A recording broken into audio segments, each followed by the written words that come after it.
कैसे हो मेरे प्यारे बच्चों। आशा रखती हूँ और दुआ करती हूँ आका मौला आप सबको खूब तंदुरुस्ती और सेहत बख्शे और मन लगा कर बेटा अपने घर में पढ़ाई करो। आशा रखती हूँ कि आपने न्याय मंत्री का जो कहानी थी वो आपको बेहतर तौर से समझ में आ गई होगी और उसके प्रश्न उत्तर भी आपने अच्छे से लर्न कर लिए होंगे। और अभी आप जब शनिवार आएगा तब आपको क्या करना है बेटा, उसकी अपनी स्वयं की खुद ही टेस्ट लेनी है। ज़रूरी नहीं है कि मम्मी देखे, पापा देखे, टीचर देखे, नहीं, आपको स्वयं को पढ़ना है। तो आपको ही अपना तैयारी करनी है और आप ही उसकी एग्ज़ाम अपनी आपकी लोगे और आप ही बैठ के एग्ज़ाम देने के बाद टेस्ट भी करोगे कि क्या मेरी व्याकरण की कहीं गलती तो नहीं आ गई, मैंने लिखने में संबंध ऐसे लिखा है तो मेरी मात्रा में मिस्टेक तो नहीं है। तो वो आपको सही करना पड़ेगा स्वयं को, ठीक है। तो आपको पाठ न्याय मंत्री के बारे में बराबर समझ में आ गई होगी। आज हम नया पाठ करेंगे। प्रकरण अपना है 3, क्या निराश हुआ जाए। उसके बारे में मैं आपको समझौती दूंगी। बेटा, क्या निराश हुआ जाए, ये शब्द आप सुनोगे तो आपको ऐसा लगेगा कि ये वाक्य रचना किस तरह की है। क्या निराश हुआ जाए, तो इसमें ये एक प्रकार का निबंध है जो लेखक हजारी प्रसाद द्विवेदी जी ने द्वारा रचित है। देखो, ये पाठ के माध्यम से हमें ऐसी समझौती गई कि जीवन में सारे उतार चढ़ाव आते हैं और समाज के जिस पहलू में हम रह रहे हैं, जो समाज में रह रहे हैं, वहाँ अच्छे बुरे सभी तरह के लोग होते हैं। तो हमें किस तरह से क्या करना है वो हजारी प्रसाद द्वारा मैं आपको बताऊंगी कि प्रस्तुत पाठ में लेखक हजारी प्रसाद द्विवेदी जी ने मनुष्य की विचार प्रणाली किस प्रकार कार्य करती है, किससे, कैसे और कहाँ से प्रेरणा पाकर हमारी मानसिक धारणा बनती है, यह स्पष्ट किया है कि हमें कहीं किसी लोगों से हमें कोई किसी की विचारधारा अच्छी लगे तो वो एक्सेप्ट करो, जो बुरा लगे वो अपने दिमाग में रखो ही नहीं, ठीक है। तो इस निबंध के माध्यम से आज के बदलते समाज और जीवन मूल्यों पर चर्चा की गई है, ठीक है। और लेखक ने दर्शाया है कि सच्चाई, ईमानदारी, प्रेम भावना, परोपकार, दया, करुणा आदि ऐसे भाव हैं जो आज समाज का आधार होते हैं। परिस्थितियाँ कितनी भी परिवर्तन होती रहे, लेकिन इसका अस्तित्व कभी भी समाप्त नहीं होता।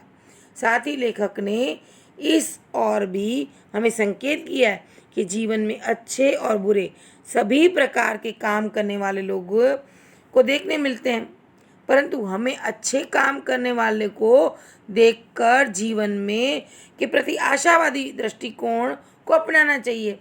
जो लोग अच्छा करें उसके सराहना करनी चाहिए, जो हमें किसी की चीज़ अच्छी लगती हो वो अपनानी चाहिए।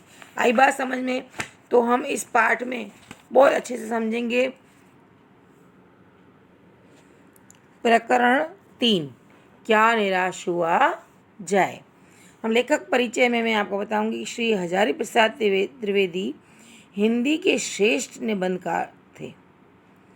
इस निबंध में वे कहते हैं कि आज हमारे समाज में अनेक बुराइयां आ गई है।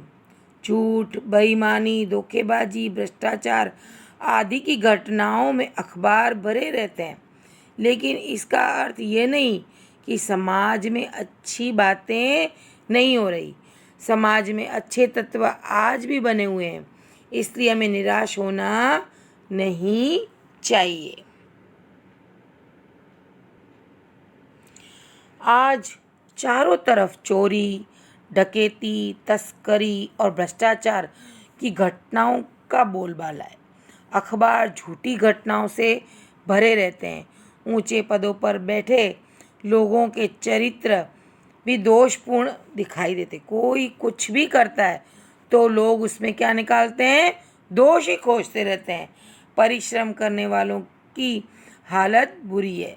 जो परिश्रम करता है तो वो उसे भूल और इसमें भूल उसमें भूल, वो नहीं। का परिश्रम करने वाले फल फूल रहे हैं। बराबर, जो परिश्रम नहीं कर रहे हैं वो क्या कर रहे हैं बेचारे?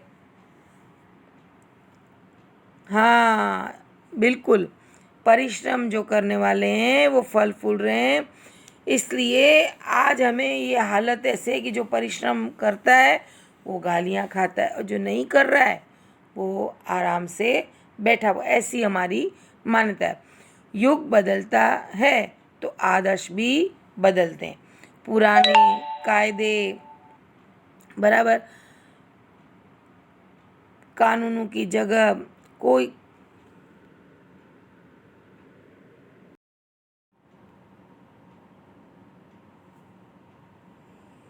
पुराने कायदे कानूनों की जगह नए कायदे कानून आते हैं। इनमें अंतर तो होता है। आज की स्थिति भी कुछ ऐसी है जिसमें कुछ नया नहीं है। हर परिवर्तन के बाद ऐसा ही होता है। भारत ने कभी भौतिक वस्तुओं के संग्रह को महत्व नहीं दिया। हमारे यहाँ आध्यात्म को भी महत्व दिया गया है। मनुष्य के लोभ, मोह, काम, क्रोध आदि विकारों का होना स्वाभाविक है, पर भारत में इस पर संयम रखने पर जोर दिया है। बराबर, आज के देश में कृषि, उद्योग, वाणिज्य, शिक्षा आदि क्षेत्र में विकास होना चाहिए, परंतु जिन लोगों पर इनके विकास की जिम्मेदारी है वे लक्ष्य को क्या कर गए हैं? भूल गए हैं। वे देश हित को भूलकर अपनी सुख सुविधा जुटाने में लगे हुए हैं। वे भारत के पुराने आदर्श को क्या कर चुके हैं बेटा? भूल चुके हैं। आई बात समझ में? तो हमें क्या करना है कि देश में आज भी धर्म का कानून से बड़ा माना जाता है। सेवा, ईमानदारी, सच्चाई, आध्यात्मिकता के मूल्य आज भी बने हुए हैं, क्योंकि सेवा से भक्ति, भक्ति से श्रद्धा और श्रद्धा से शक्ति उत्पन्न होती है। लेखक ने इस बार यहाँ पर एक दो ईमानदारी की परिचय देते, क्योंकि भारत संस्कृति का देश है ना। भारत में क्या है? सभ्यता और संस्कृति है। तो हमारी सभ्यता और संस्कृति हमें क्या करती है? हमारे पूर्वजों से जो मिली हुई भेंट है, क्योंकि मनुष्य है, मनुष्य के जो अंदर भाव उत्पन्न होते हैं, तो अच्छाई कभी भी मरी नहीं है और अभी भी कभी भी मरेगी नहीं। तो इसमें हजारी प्रसाद जी ने दो अपने को अलग अलग पहलुओं द्वारा समझाने की यहाँ पर कोशिश की है। बराबर बेटा? तो पहली है, एक दो उदाहरण दिए और आप भी याद रखना बेटा कि आप जैसे लेखक ने अपने दो परिचय में अपने दो उदाहरण दिए, तो जीवन में आपके साथ भी इतनी उम्र हुई है, 14, 15, 16 साल के आप हो, तो कभी न कभी ऐसी तो घटना आपके जीवन में भी हुई होगी। तो आप अपना व्यू भी लिखना, अभिप्राय भी लिखना कि मेरे ऐसी घटना घटी। दो घटनाओं की चर्चा करूँगी तो आपको समझ में आ जाएगी। तो ऐसी अपनी स्वयं की घटना हो तो वो ज़रूर मुझे आप लिख लेना स्वयं का, ठीक है ना। तो मैं पहली घटना यहाँ पर चर्चा करती हूँ कि लेखक ने इस बार रेलवे टिकट खरीदते समय टिकट बाबू को 10 रुपए की जगह 100 रुपए की नोट दे दी। लेकिन टिकट बाबू ईमानदार था। उसने रेल के डिब्बे में लेखक को खोजकर उन्हें क्या किया? 90 रुपये लौटाकर अपनी ईमानदारी का परिचय दे दिया। कभी कभी ऐसा होता है, जल्दबाजी में हम पैसे दे देते हैं, भूल जाते हैं, ध्यान नहीं होता और निकल जाते हैं। तो जो ईमानदार है उसे लगता है कि नहीं, ये पैसे मेरे हक के नहीं है, मुझे उस व्यक्ति को लौटाने ही चाहिए। ये मन की बात है, ये भाव की बात है, ये आपके संस्कार की बात है। यहाँ पर दूसरी बात चर्चा की है बस कंडक्टर की सज्जनता। बराबर, एक बार लेखक अपने परिवार के साथ बस द्वारा यात्रा कर रहे थे।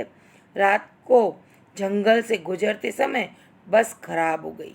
बस कंडक्टर साइकिल लेकर चला गया। बस यात्री ड्राइवर पर अपना क्या कर रहे थे? गुस्सा निकाल रहे थे कि उसे मारने के लिए तैयार हो गए। लेखक ने किसी तरह समझा बुझाकर उन्हें क्या किया? रोका। इतने में बस कंडक्टर नई बस लेकर आया। वह लेखक वह उसने ये सोचा कि लेखक के बच्चे भी क्या हैं, भूखे और प्यासे होंगे, तो साथ में क्या लाया था उनके लिए, पानी और दूध भी लेकर आया था। ऐसी अनेक घटनाएं जिनसे लगता है कि अभी भी निराश होने की कोई ज़रूरत नहीं है।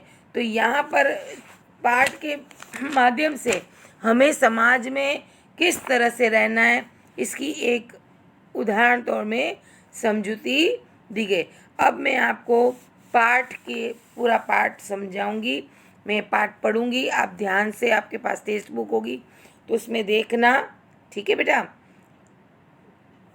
यहाँ पर मेरा मन कभी कभी बैठ जाता है। समाचार पत्र में ठगी, डकैती, चोरी, तस्करी और भ्रष्टाचार के समाचार भरे रहते हैं।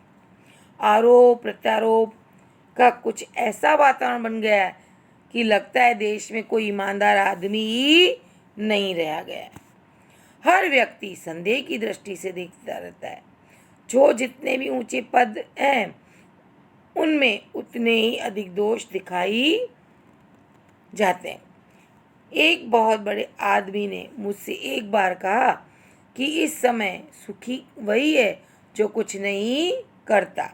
जो कुछ भी करेगा उसमें क्या निकलेंगे, दोष। लोग दोष खोजने लगेंगे, उसके सारे गुण भुला दिए जाएंगे और दोषों का बड़ा चढ़ाकर दिखाया जाने लगेगा। दोष किसमें नहीं होते। यही कारण है कि हर आदमी दोषी अधिक दिख रहा है, गुणी कम बिल्कुल ही नहीं। स्थिति अगर ऐसी है तो निश्चित ही चिंता का विषय है। कोई भी लोग जब अच्छा कार्य करते हैं तो उसकी निंदा करने वाले काफ़ी सारे लोग होते हैं। इसलिए कहा गया है कि सलाह की नहीं, सहकार की ज़रूरत होती है। लेकिन लोगों को क्या है कि सलाह ही देनी होती है, सहकार कोई करता नहीं है। इसलिए हम जब बड़े होंगे तो हमें हिंदी का जो पाठ है ये हमें काफ़ी मोटिवेट करेगा, हमें बहुत ही प्रेरणादायी है। याद रखना कि जीवन में अच्छाई और सच्चाई और परोपकारी काम आता है। क्या यही भारतवर्ष है जिसका सपना तिलक और गांधी ने देखा था? रविंद्रनाथ टैगोर और मदन मोहन मालवीय का महान संस्कृत भव्य भारतवर्ष किसी अतीत के गह्वर में डूब गया। आर्य और द्रविड़, हिंदू और मुसलमान, यूरोपीय और भारतीय आदर्शों की मिलन भूमि, महामानव समुद्र क्या सूख ही गया? मेरा मन कहता है ऐसा हो नहीं सकता। हमारे महान मुनिश्रियों ने सपनों का भारत है और रहेगा, क्योंकि ये भारत में हमारे साथ साथ क्या है, संस्कार दिए जाते हैं। और हमारे संस्कार कैसे हैं? हेल्प टू अदर, हमेशा दूसरों की मदद, क्योंकि इंसान की क्या करता है, मदद करता है। विचार हमेशा अलग अलग हो सकते हैं, लेकिन वक्त पर एक होकर, नेक होकर हमें क्या करना चाहिए, दूसरों की मदद करनी चाहिए, भूलना नहीं चाहिए। क्यों? भारत की संस्कृति में रह रहे हैं और हमें ये ध्यान रखना चाहिए। यह सही है कि इन दिनों कुछ ऐसा माहौल बना है कि ईमानदारी से मेहनत करके जीविका चलाने वाले निरीह और भोले भाले श्रमजीवी पिस रहे हैं और झूठ तथा फरेब का रोजगार करने वाले फल फूल रहे हैं। ईमानदार को मूर्खता और पर्याप्त समझा जाने लगा है। सच्चाई केवल भीरू और बेबस लोगों के हिस्से में पड़ी है। ऐसी स्थिति में जीवन के महान मूल्यों के बारे में लोगों की आस्था मतलब विश्वास, आस्था मतलब श्रद्धा ही देखने लगी है। हमेशा याद रखना कि अच्छा काम करेंगे, कोई देखे कि ना देखे, ईमानदारी से जिएंगे तो परमात्मा जरूर देखता है। उस मालिक के भरोसे हमें नेकी के कार्य करने चाहिए। परंतु ऊपर ऊपर से जो कुछ दिखाई दे रहा है वह बहुत ही हाल की मनुष्य निर्मित नीतियों की त्रुटियों की देन है। सदा मनुष्य बुद्धि नई परिस्थितियों का सामना करने के लिए नए सामाजिक विधि निषेधों की को बनाती है, उनके ठीक साबित न होने पर उन्हें बदलती है। नियम कानून सबके लिए बनाए जाते हैं, पर सबके लिए कभी कभी एक ही नियम सुकर नहीं होते। सामाजिक कायदे कानून कभी युग युग में परीक्षित आदर्शों से टकराते हैं। इससे ऊपरी सतह आलोड़ित भी होती है। पहले भी हुआ है, आगे भी होगा, और इसमें हताश मतलब निराश होने की कोई हमें ज़रूरत नहीं है। भारतवर्ष में कभी भी भौतिक वस्तुओं के संग्रह को बहुत अधिक महत्व नहीं दिया है। उसकी दृष्टि से मनुष्य के भीतर जो महान आंतरिक तत्व स्थिर भाव में बैठा हुआ है वही चरम और परम है। लोभ मोह काम क्रोध आदि विकार मनुष्य के स्वाभाविक रूप से विद्वान रहते हैं। ये इंसान जब 5 तत्व से बना है तो उसमें अंदर विकारों की भी इस तरह से बनाया गया है। तो किसी के विकार ज़्यादातर, कोई लोभी होता है, कोई जल्दी से प्रभावित हो जाता है, कोई क्रोध करने वाला होता है। ये एक स्वभाव हमारा बन जाता है। पर उन्हें प्रधान शक्ति मान लेना और अपने क्या करना है, अपने तथा बुद्धि को उन्हीं के इशारे पर छोड़ देना बहुत निकृष्ट आचरण है। भारतवर्ष ने कभी भी उन्हें उचित नहीं माना। उन्हें सदा संयम के बंधन से बांध कर रखने का प्रयत्न किया, परंतु भूख की अपेक्षा नहीं की जा सकती, बीमार के लिए दवा की अपेक्षा नहीं की जा सकती, गुमराह को ठीक रास्ते पर ले जाने के उपायों की अपेक्षा नहीं की जा सकती। क्या यह है कि इस देश में कोटि कोटि दरिद्र जनों की हीन अवस्था को दूर करने के लिए ऐसे अनेक कायदे कानून बनाए गए हैं जो कृषि उद्योग वाणिज्य शिक्षा और स्वास्थ्य की स्थिति को अधिक उन्नत और सुचारू बनाने के लक्ष्य से प्रेरित है। परंतु जिन लोगों को इन कार्यों में लगता है उनका मन हर समय पवित्र नहीं होता। प्राय वे ही लक्ष्य को भूल जाते हैं और अपनी सुख सुविधा की ओर ज़्यादा ध्यान देने लगते हैं। यहाँ पर आपने देखा होगा कि हर तरह के लोग अपने स्वार्थ के लिए, निजी स्वार्थ के लिए क्या करते हैं। व्यवसाय में भी आप देखो तो ऐसे ही बोलेंगे कि मुझे 1 रुपये का भी प्रॉफिट नहीं है, पर मैं आपको ये बेच रहा हूँ। पर कोई भी व्यापारी जब कुछ भी सामान बेचेगा तो थोड़ा बहुत अपना प्रॉफिट रखता ही है। एक उदाहरण के तौर पे मैं इस चीज़ को आपके सामने समझाने की कोशिश कर रही हूँ। व्यक्ति चित्त सब समय आदर्शों द्वारा चालित नहीं होता। जितने बड़े पैमाने पर इन क्षेत्रों पर मनुष्य उन्नति के विधान बनाए गए हैं उतनी ही मात्रा में लोभ मोह जैसे विकार की विस्तृत होते हैं। लक्ष्य की बात भूल गई, आदर्शों और मजाक का विषय बनाया गया और संयम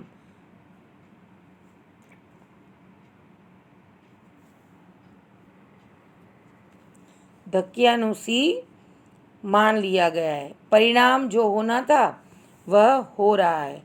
यह कुछ थोड़े से लोगों से बढ़ते हुए लोभ का नतीजा है, परंतु इससे भारतवर्ष के पुराने आदर्श और भी अधिक स्पष्ट रूप से महान और उपयोगी दिखाई देने लगे हैं।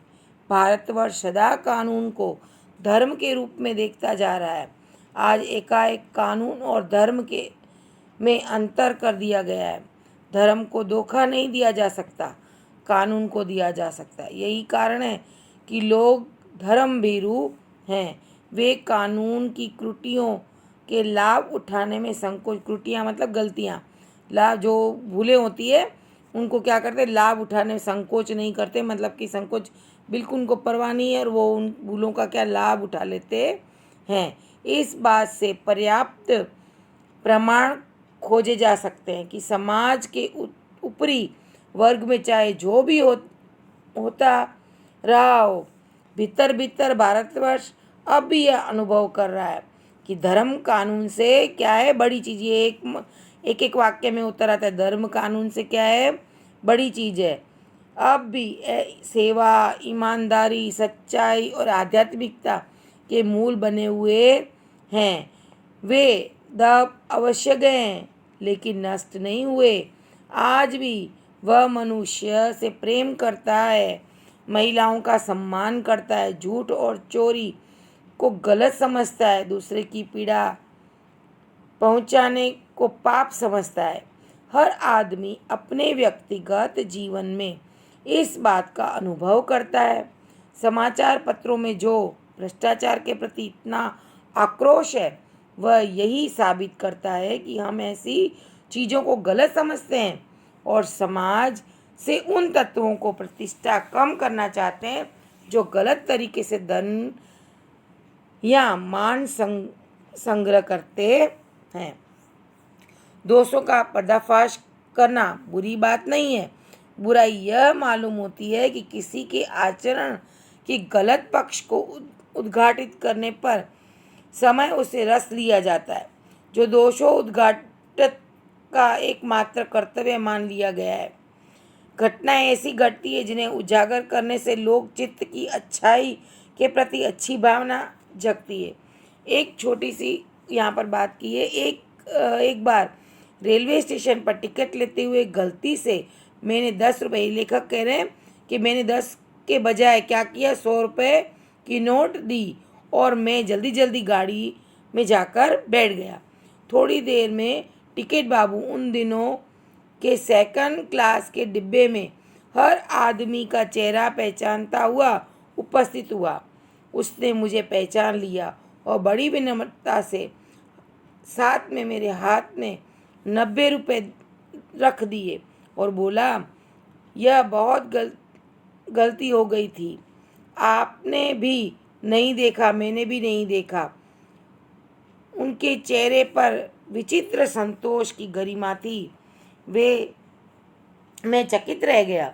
ऐसे कैसे कहूँ कि दुनिया में सच्चाई और ईमानदारी लुप्त मतलब समाप्त नहीं हुई, खत्म नहीं हुई है।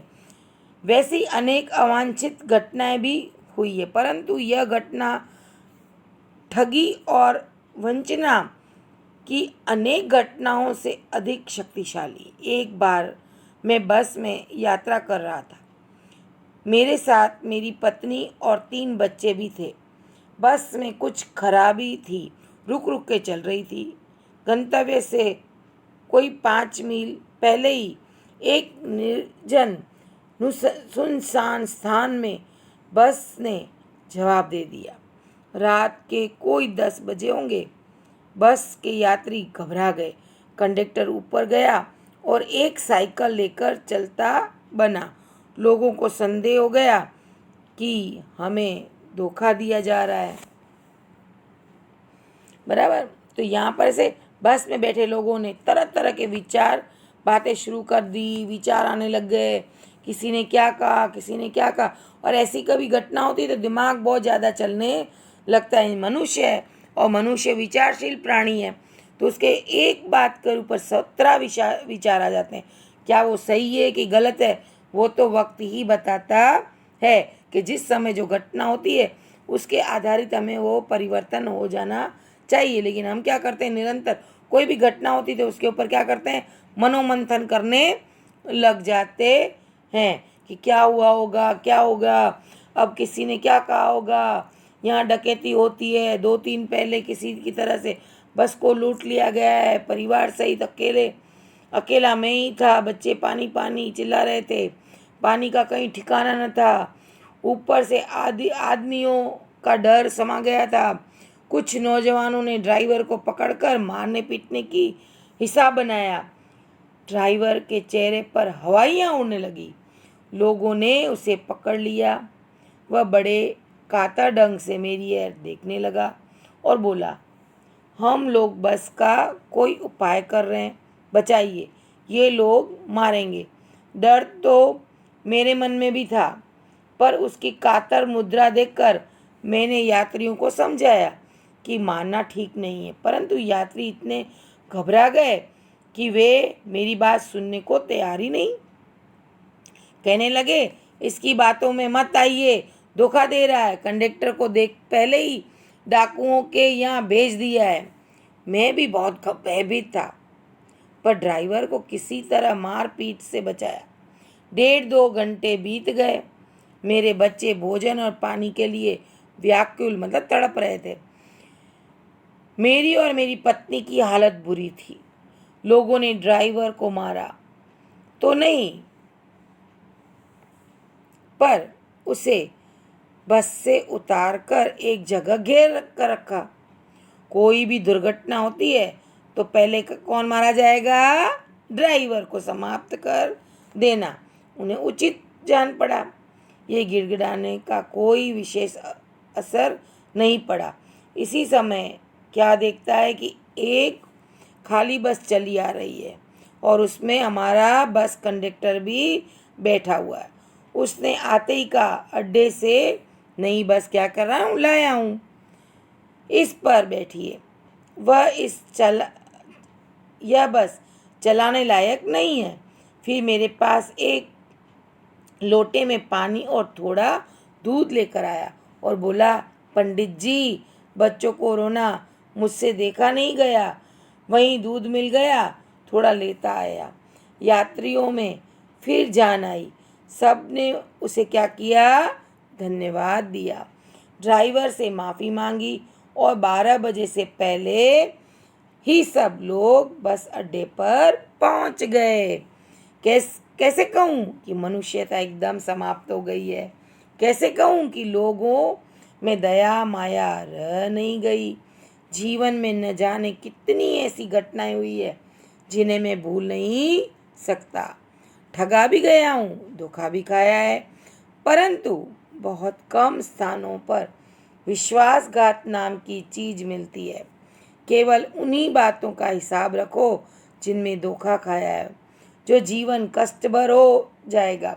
परंतु ऐसी घटनाएं भी बहुत कम नहीं है कि लोगों को अकारण सहायता की है, निराश मन को ढाढ़स दिया है और हिम्मत बधाई है।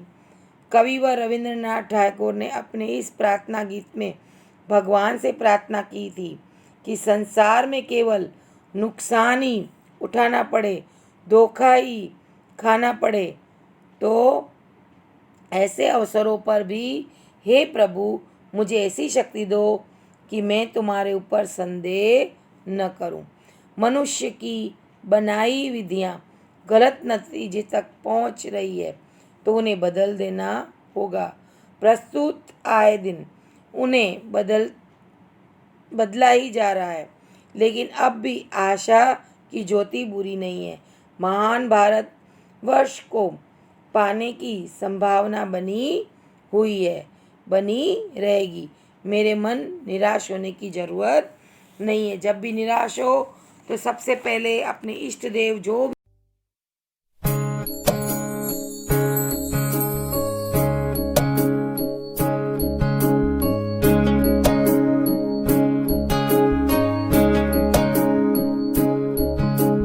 ये मत कहो खुदा से मेरी मुश्किलें बड़ी हैं, ये मत कहो खुदा से मेरी मुश्किलें बड़ी हैं।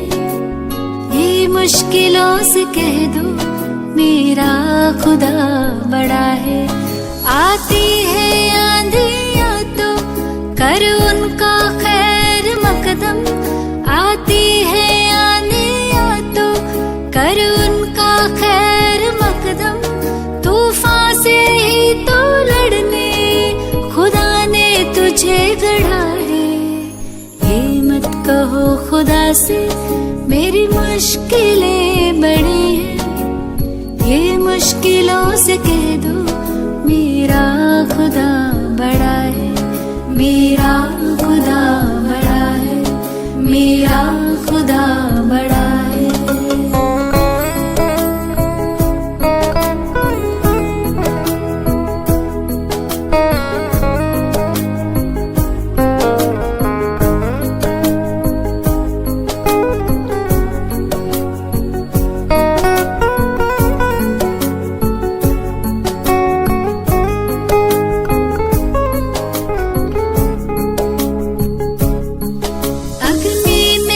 छुप के सोना है और भी निखरता, अग्नि में तप के सोना है और भी निखरता, दुर्गम को पार करके हिमालय कोई चढ़ाए, लाएगी रंग मेहनत आखिर तुम्हारी एक दिन, लाएगी रंग मेहनत आखिर तुम्हारी एक दिन, होगा विशाल तरुवर वो बीज जो पड़ा है।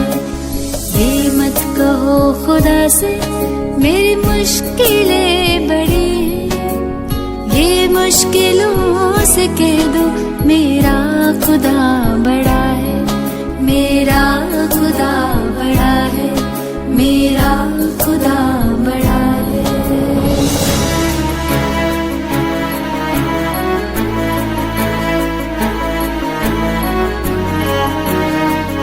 को देखकर ऐसा लगता है कि ईमानदारी, सच्चाई, परोपकार और सद्भाव जैसे सद्गुण अब समाज में जीवित नहीं है, क्योंकि धोखेबाजी और बेईमानी से धन कमाकर लोग सुखी और संपन्न जीवन बिता रहे हैं।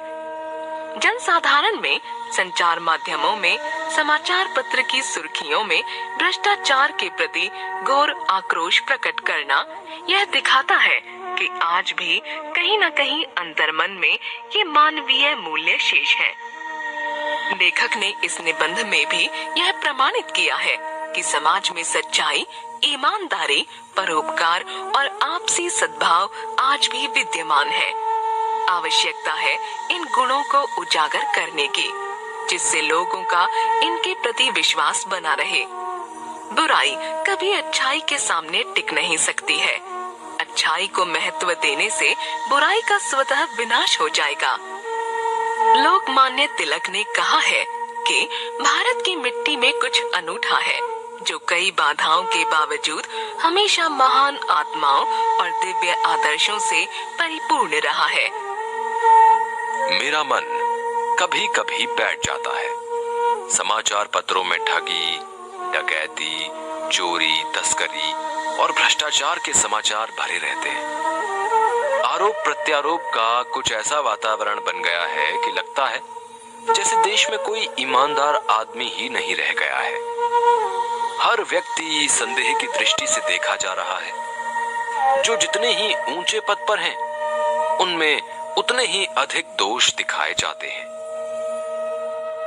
एक बहुत बड़े आदमी ने मुझसे एक बार कहा था कि इस समय सुखी वही है जो कुछ नहीं करता। जो कुछ भी करेगा उसमें लोग दोष खोजने लगेंगे, उसके सारे गुण भुला दिए जाएंगे और दोषों को बढ़ा चढ़ा कर दिखाया जाने लगेगा। दोष किसमें नहीं होते। यही कारण है कि हर आदमी दोषी अधिक दिख रहा है, गुणी कम या बिल्कुल ही नहीं। स्थिति अगर ऐसी है तो निश्चय ही चिंता का विषय है। क्या यही भारतवर्ष है जिसका सपना तिलक और गांधी ने देखा था? रविंद्रनाथ ठाकुर और मदन मोहन मालवीय का महान संस्कृति सभ्य भारतवर्ष अतीत के किस गह्वर में डूब गया? आर्य और द्रविड़, हिंदू और मुसलमान, यूरोपीय और भारतीय आदर्शों की मिलन भूमि, मानव महासमुद्र क्या सूख ही गया? मेरा मन कहता है कि ऐसा हो नहीं सकता। हमारे महान मनीषियों के सपनों का भारत है और रहेगा। यह सही है कि इन दिनों कुछ ऐसा माहौल बना है कि ईमानदारी से मेहनत करके जीविका चलाने वाले निरीह और भोले भाले श्रमजीवी पिस रहे हैं और झूठ तथा फरेब का रोजगार करने वाले फल फूल रहे हैं। ईमानदारी को मूर्खता का पर्याय समझा जाने लगा है। सच्चाई केवल भीरू और बेबस लोगों के हिस्से पड़ी है। ऐसी स्थिति में जीवन के महान मूल्यों के बारे में लोगों की आस्था ही हिलने लगी है। परंतु ऊपर ऊपर जो कुछ दिखाई दे रहा है वह अभी हाल की मनुष्य निर्मित नीतियों की त्रुटियों की देन है। सदा मनुष्य बुद्धि नई परिस्थितियों का सामना करने के लिए नए सामाजिक विधि निषेधों को बनाती है।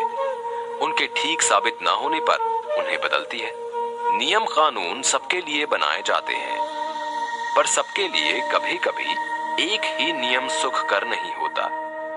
सामाजिक कायदे कानून कभी युग युग से परीक्षित आदर्शों से टकराते हैं। इससे ऊपरी सतह आलोड़ित भी होती है। पहले भी हुआ है, आगे भी होगा। उसे देखकर हताश हो जाना ठीक नहीं है। भारतवर्ष ने कभी भी भौतिक वस्तुओं के संग्रह को बहुत अधिक महत्व नहीं दिया है। उसकी दृष्टि से मनुष्य के भीतर जो महान आंतरिक तत्व स्थिर भाव से बैठा हुआ है, वही चरम और परम है। लोभ, मोह, काम, क्रोध आदि विकार मनुष्य में स्वाभाविक रूप से विद्यमान रहते हैं, पर उन्हें प्रधान शक्ति मान लेना और मन तथा बुद्धि को उन्हीं के इशारे पर छोड़ देना बहुत निकृष्ट आचरण है। भारतवर्ष ने कभी भी उन्हें उचित नहीं माना। उन्हें सदा संयम के बंधन से बांधकर रखने का प्रयत्न किया है, परंतु भूख की उपेक्षा नहीं की जा सकती, बीमार के लिए दवा की उपेक्षा नहीं की जा सकती, गुमराह को ठीक रास्ते पर ले जाने के उपायों की उपेक्षा नहीं की जा सकती। हुआ यह है कि इस देश के कोटि कोटि दरिद्र जनों की हीन अवस्था को दूर करने के लिए ऐसे अनेक कायदे कानून बनाए गए हैं जो कृषि, उद्योग, वाणिज्य, शिक्षा और स्वास्थ्य की स्थिति को अधिक उन्नत और सुचारू बनाने के लक्ष्य से प्रेरित हैं। परंतु जिन लोगों को इन कार्यों में लगना है, उनका मन सब समय पवित्र नहीं होता। प्रायः वे ही लक्ष्य को भूल जाते हैं और अपनी ही सुख सुविधा की ओर ज्यादा ध्यान देने लगते हैं। व्यक्ति चित्त सब समय आदर्शों द्वारा चलित नहीं होता। जितने बड़े पैमाने पर इन क्षेत्रों में मनुष्य की उन्नति के विधान बनाए गए, उतनी ही मात्रा में लोभ, मोह जैसे विकार भी विस्तृत होते गए। लक्ष्य की बात भूल गए, आदर्शों को मजाक का विषय बनाया गया और संयम को दकियानूसी मान लिया गया। परिणाम जो होना था वह हो रहा है। यह कुछ थोड़े से लोगों के बढ़ते हुए लोभ का नतीजा है, परंतु इससे भारतवर्ष के पुराने आदर्श और भी अधिक स्पष्ट रूप से महान और उपयोगी दिखाई देने लगे हैं। भारतवर्ष सदा कानून को धर्म के रूप में देखता आ रहा है। आज एकाएक कानून और धर्म में अंतर कर दिया गया है। धर्म को धोखा नहीं दिया जा सकता, कानून को दिया जा सकता है। यही कारण है कि जो लोग धर्म भीरू हैं, वे भी कानून की त्रुटियों से लाभ उठाने में संकोच नहीं करते। इस बात के पर्याप्त प्रमाण खोजे जा सकते हैं कि समाज के ऊपरी वर्ग में चाहे जो भी होता हो, भीतर ही भीतर भारतवर्ष अब भी यह अनुभव कर रहा है कि धर्म कानून से बड़ी चीज है। अब भी सेवा, ईमानदारी, सच्चाई और आध्यात्मिकता के मूल्य बने हुए हैं। वे दब अवश्य गए हैं, लेकिन नष्ट नहीं हुए हैं। आज भी वह मनुष्य से प्रेम करता है, महिलाओं का सम्मान करता है, झूठ और चोरी को गलत समझता है, दूसरे को पीड़ा पहुंचाने को पाप समझता है। हर आदमी अपने व्यक्तिगत जीवन में इस बात का अनुभव करता है। समाचार पत्रों में भ्रष्टाचार के प्रति जो इतना आक्रोश है, वह यही साबित करता है कि हम ऐसी चीजों को गलत समझते हैं और समाज में उन तत्वों की प्रतिष्ठा कम करना चाहते हैं जो गलत तरीके से धन या मान संग्रह करते हैं। दोषों का पर्दाफाश करना बुरी बात नहीं है। बुराई यह मालूम होती है कि किसी के आचरण के गलत पक्ष को उद्घाटित करके उसमें रस लिया जाता है और दोषोद्घाटन को एकमात्र कर्तव्य मान लिया जाता है। बुराई में रस लेना बुरी बात है, अच्छाई में उतना ही रस लेकर उजागर ना करना और भी बुरी बात है। सैकड़ों घटनाएं ऐसी घटती हैं जिन्हें उजागर करने से लोक चित्त में अच्छाई के प्रति अच्छी भावना जगती है। एक बार रेलवे स्टेशन पर टिकट लेते हुए गलती से मैंने 10 के बजाय 100 रुपए का नोट दिया और मैं जल्दी जल्दी गाड़ी में आकर बैठ गया। थोड़ी देर में टिकट बाबू उन दिनों के सेकंड क्लास के डिब्बे में हर आदमी का चेहरा पहचानता हुआ उपस्थित हुआ। उसने मुझे पहचान लिया और बड़ी विनम्रता के साथ मेरे हाथ में 90 रुपए रख दिए और बोला, यह बहुत गलती हो गई थी। आपने भी नहीं देखा, मैंने भी नहीं देखा। उसके चेहरे पर विचित्र संतोष की गरिमा थी। मैं चकित रह गया। कैसे कहूं कि दुनिया से सच्चाई और ईमानदारी लुप्त हो गई है। वैसे अनेक अवांछित घटनाएं भी हुई हैं, परंतु यह एक घटना ठगी और वंचना की अनेक घटनाओं से अधिक शक्तिशाली है। एक बार मैं बस में यात्रा कर रहा था। मेरे साथ मेरी पत्नी और 3 बच्चे भी थे। बस में कुछ खराबी थी, रुक रुक कर चलती थी।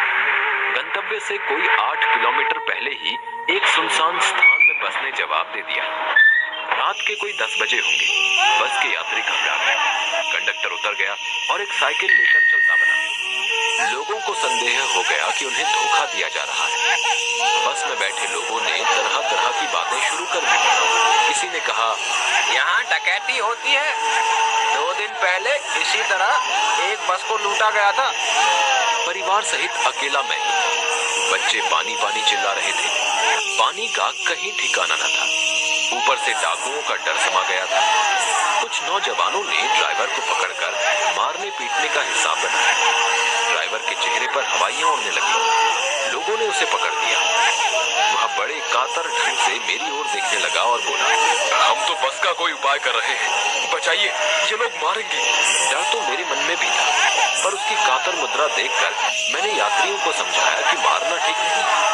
परंतु यात्री इतने घबराए हुए थे कि मेरी बात सुनने को तैयार नहीं हुए। कहने लगे, इसकी बातों में मत आइए, धोखा दे रहा है। कंडक्टर को इसने पहले ही डाकुओं के यहाँ भेज दिया है। मैं भी बहुत भयभीत था, पर ड्राइवर को किसी तरह मारपीट से बचाया। 1.5-2 घंटे बीत गए। मेरे बच्चे भोजन और पानी के लिए व्याकुल थे। मेरी और पत्नी की हालत बुरी थी। लोगों ने ड्राइवर को मारा तो नहीं, पर उसे बस से उतारकर एक जगह घेर कर रखा। कोई भी दुर्घटना होती है तो पहले ड्राइवर को समाप्त कर देना उन्हें उचित जान पड़ा। मेरे गिड़गिड़ाने का उन पर कोई विशेष असर नहीं पड़ा। इसी समय क्या देखता हूँ कि एक खाली बस चली आ रही है और उस पर हमारा बस कंडक्टर भी बैठा है। उसने आते ही कहा, अड्डे से नई बस लाया हूँ, इस पर बैठिए, वह बस चलाने लायक नहीं है। फिर मेरे पास एक लोटे में पानी और थोड़ा दूध लेकर आया और बोला, पंडित जी, बच्चों का रोना मुझसे देखा नहीं गया, वही दूध मिल गया, थोड़ा लेता आया। यात्रियों की जान में जान आई। सबने उसे धन्यवाद दिया। ड्राइवर से माफी मांगी और 12 बजे से पहले ही सब लोग बस अड्डे पहुंच गए। कैसे कहूं कि मनुष्यता एकदम समाप्त हो गई। कैसे कहूं कि लोगों में दया माया रह ही नहीं गई। जीवन में जाने कितनी ऐसी घटनाएं हुई हैं जिन्हें मैं भूल नहीं सकता। ठगा भी गया हूँ, धोखा भी खाया है, परंतु बहुत कम स्थलों पर विश्वासघात नाम की चीज मिलती है। केवल उन्हीं बातों का हिसाब रखो जिनमें धोखा खाया है, तो जीवन कष्टकर हो जाएगा। ऐसी घटनाएं भी बहुत कम नहीं हैं जब लोगों ने अकारण सहायता की है, निराश मन को ढांढस दिया है और हिम्मत बंधाई है। कविवर रविंद्रनाथ ठाकुर ने अपने प्रार्थना गीत में भगवान से प्रार्थना की थी कि संसार में केवल नुकसान ही उठाना पड़े, धोखा ही खाना पड़े, तो ऐसे अवसरों पर भी हे प्रभु, मुझे ऐसी शक्ति दो कि मैं तुम्हारे ऊपर संदेह ना करूं। मनुष्य की बनाई विधियां गलत नतीजे तक पहुंच रही हैं, तो इन्हें बदलना होगा। वस्तुतः आए दिन इन्हें बदला भी जा रहा है, लेकिन अब भी आशा की ज्योति बुझी नहीं है। महान भारतवर्ष को पाने की संभावना बनी हुई है, बनी रहेगी। मेरे मन, निराश होने की जरूरत नहीं है।